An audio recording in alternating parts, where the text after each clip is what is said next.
Union Defence Minister Rajnath Singh's visit to Ladakh. Remember, Prime Minister Narendra Modi visited Ladakh.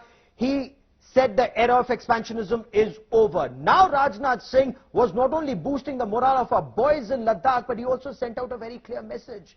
India does not want a single inch of anybody's land. At the same time, India will not permit a single inch of our territory to be taken away. And there was a show of strength. C-130J Hercules aircraft and our special forces commandos jumping off those aircraft, our tanks on display, the infantry combat vehicles on display.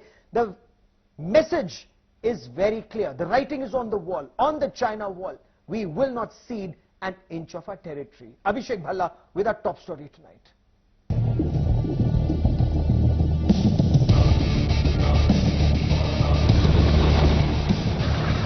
Indian and Chinese troops may be disengaging 100 kilometers east of this location.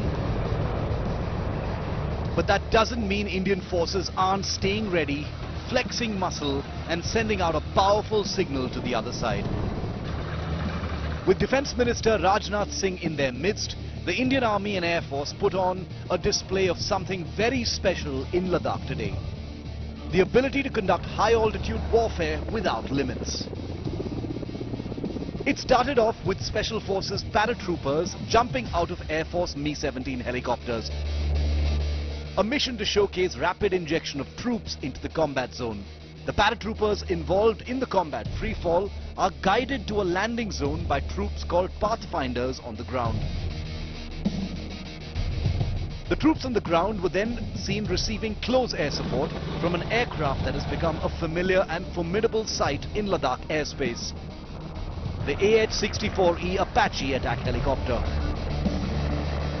With the paratroopers consolidating their positions, in roll the first armoured infantry vehicles. Like these BMP-2s, these highly agile tracked vehicles are capable of rapid movement into a hostile zone where there may be incoming fire. Then comes the heavy stuff, the true brutes of the plains, seen here flexing their tracks at high altitude. The T-72 and T-90 main battle tanks, armed with formidable main guns as well as a missile firing capability. These are heavier tanks than what the Chinese operate in the area, compelling India to look for lighter versions in the future. With the drill complete, the Special Forces warriors stepped up to meet their VIP guest, and there's much to see in this image as well. That's a Special Forces sniper in a ghillie camouflage suit, wielding his Sako .338 TRG-42 sniper rifle. This Special Forces man sports an exfil combat helmet designed for combat freefalls of the kind just demonstrated. The Defence Minister himself picked up a Russian Pika general-purpose machine gun at the exercise, a weapon that's omnipresent among frontline troops. What Rajnath witnessed here at Dekhna in Ladakh today is of extreme significance. It demonstrates a speedy link-up of air and ground forces with an offensive posture. That is, not just to defend territory, but to attack and capture if necessary. There couldn't be a bigger signal for eyes and ears which had definitely tuned in from across the line of actual control.